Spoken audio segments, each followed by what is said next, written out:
আমাদের দেশের বিজ্ঞানীরা এই নতুন একটা পদ্ধতি আবিষ্কার করেছে, মানে বস্তার ভিতরে আদা চাষ।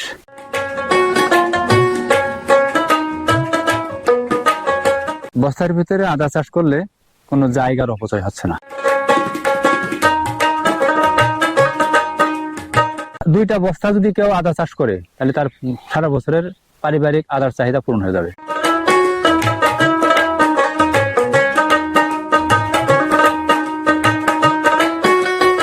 দর্শক শ্রোতা বন্ধুরা, দেশ এবং দেশের বাইরে থেকে যারা এই মুহূর্তে আমাদের আজকের এই ভিডিওটি দেখছেন তাদেরকে অসংখ্য শুভেচ্ছা জানাচ্ছি।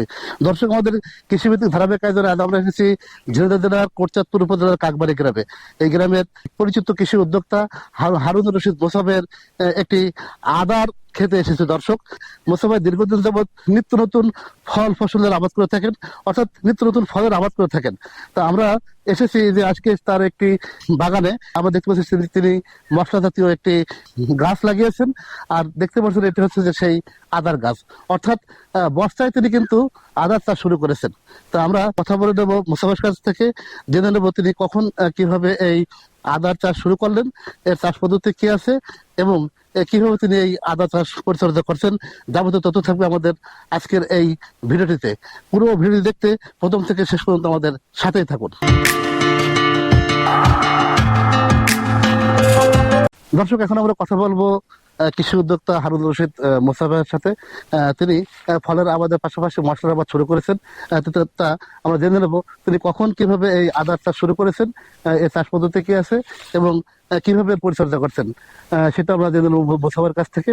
মোসাফাই খেতে আছেন, আমরা তার সাথে কথা বলি। মোসাফাই একটু আছেন? আসসালামু আলাইকুম ভাই, কেমন আছেন? ওয়ালাইকুম আসসালাম, ভালো আছেন আপনি? ভাই ভালো আছি। ভাই, আপনি তো দীর্ঘদিন যাবৎ বিভিন্ন দেশি বিদেশি ফলের আবাদ করে আসছিলেন, জি। এখন দেখছি আবার মশলার আবাদ করেছেন। তো এটা কোন জাতীয় মশলা? এটা হচ্ছে আপনার হচ্ছে যে আমাদের দেশের প্রতিটা পরিবারে কিন্তু এটাকে ব্যবহার হয়। এটা হলো আদা। আমাদের দেশে একটা সময় আদা চাষ হতো, মানে খেতে মানুষ ফাঁকা জমিতে, আবাদের জমিতে আদা চাষ করত। কিন্তু ওই আদা চাষ ওইভাবে করলে কি হয়, যখন প্রচন্ড মানে রোদ লাগে ওই অবস্থায় কিন্তু খেতে কিন্তু আদা লাগে না, আদার ফলন ভালো হতো না। পাশাপাশি আদা একটা লংজিবি আবাদ, অর্থাৎ প্রায় 10 থেকে 11 মাস সময় লেগে যায় আদাটা ফলন হতে আর কি। তো সেক্ষেত্রেও দেখা যাচ্ছে আমাদের দেশের অধিকাংশ মাটিতে কিন্তু উঁচু মাটির জমিগুলা 3 ফসলের জমি, সেক্ষেত্রে একটা ফসলেই কিন্তু 1 বছর খেয়ে যাচ্ছে। এই জন্য এই চাষটা কিন্তু একটা সময় মানে মানে অলাভজনক হয়ে গেছিল। কিন্তু আমাদের দেশের বিজ্ঞানীরা এই নতুন একটা পদ্ধতি আবিষ্কার করেছে, মানে বস্তার ভিতরে আদা চাষ। এর উপকারিতা হচ্ছে যে বস্তার ভিতরে আদা চাষ করলে কোনো জায়গার অপচয় হচ্ছে না, ফসলের জমি নষ্ট হচ্ছে না।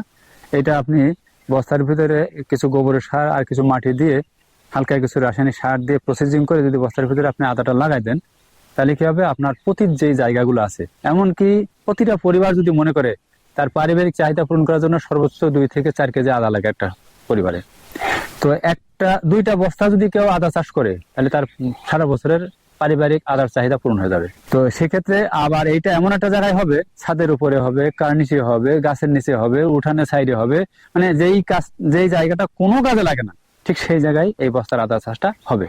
এবং এই বস্তায় আপনার আদা চাষ করার উপকারিতা হচ্ছে এই যে জমিতে করলে যদি হয় আপনার 1 পোয়া, বস্তায় করলে হবে 2 থেকে 2.5 কেজি।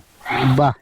তার মানে প্রতি জায়গা ফসলের ক্ষতি করছে না, তারপর আছে আপনার হলো অল্প জায়গার ভিতরে অধিক ফলন। হ্যাঁ, এই পদ্ধতিটা আমাদের বিজ্ঞানীরা আবিষ্কার করেছে এবং এটা বাংলাদেশে এখন ব্যাপক জনপ্রিয়তা লাভ করছে। আমিও এই বছর প্রায় 400 বস্তা পরীক্ষামূলক ভাবে করেছি। তো ইনশাল্লাহ আশা করা যায় যে ইনশাল্লাহ ভালোই হবে আর কি। আচ্ছা, এই যে এটা আদার লাগানোর সময়টা কোন সময়, মানে কখন এই বস্তায় প্রসেসিং করে লাগাতে হয়? আসলে এটা ওই ফেব্রুয়ারি মাসের থেকে শুরু করলে সবচেয়ে ভালো হয়। আচ্ছা, আমি এবার একটু লাভি করে শুরু করেছি। তো লাভি করে শুরু করলেও আল্লাহ চাইলে ভালো সঠিক পরিচর্যার কারণে আমার আদার ইনশাল্লাহ গঠন খুবই ভালো। যদি সঠিক সময়ে করা যায় তাহলে ভালো একটা লাভজনক ফসল হবে এবং প্রতি জায়গায় যেখানে একেবারে পরিত্যক্ত জায়গা যেটা কোনো কাজে লাগে না সেই জায়গাটাকে কাজে লাগায় আমরা হলো একটা ভালো লাভজনক ফসল হিসেবে আমরা আদা চাষ বস্তায় করতে পারি। যদি আপনার জানুয়ারি ফেব্রুয়ারিতে যদি লাগানো হয়, এই আদাটা উঠবে কখন?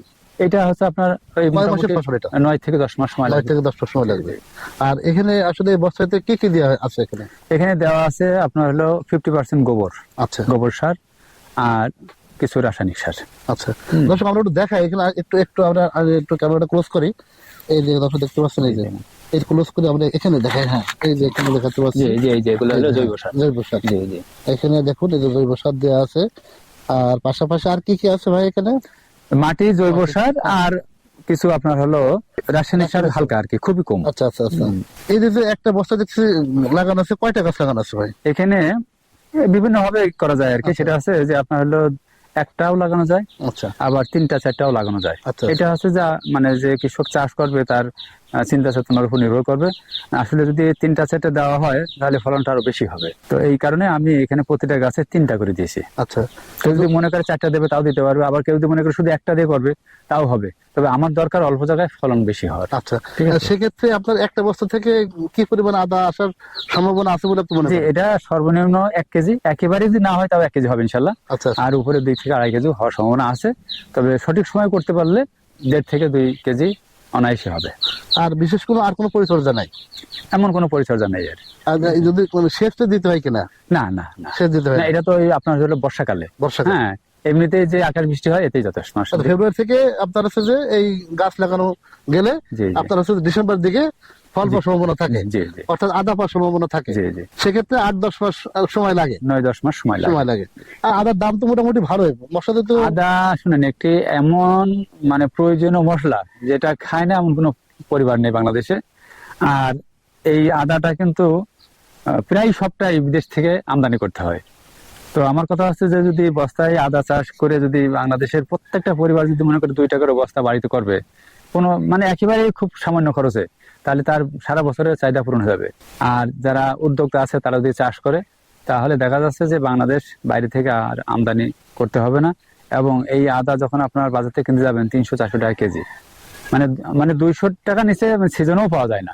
তো সেক্ষেত্রে মানে এই আদাটা বাইরে থেকে যেমন আনতে হবে না, আমাদের দেশের চাহিদা আমরা দেশে পূরণ করতে পারবো। এবং প্রয়োজন হলে হয়তো একটা সময় ব্যাপক আকারে চাষ শুরু হলে এটা আমরা বাইরেও রপ্তানি করতে পারবো, কারণ এটা মশলা জাতীয়, এর কদর আছে।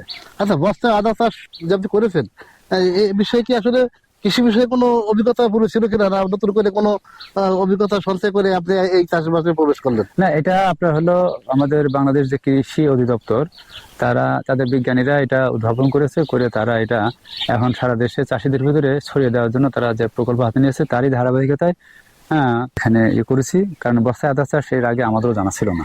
আচ্ছা যাই হোক, অধিদপ্তরের মাধ্যমে আমরা জানিছি এবং সেভাবে আমরা চাষও শুরু করেছি এবং আশা করছি যে ব্যাপক ভবিষ্যৎ আছে বাংলাদেশে।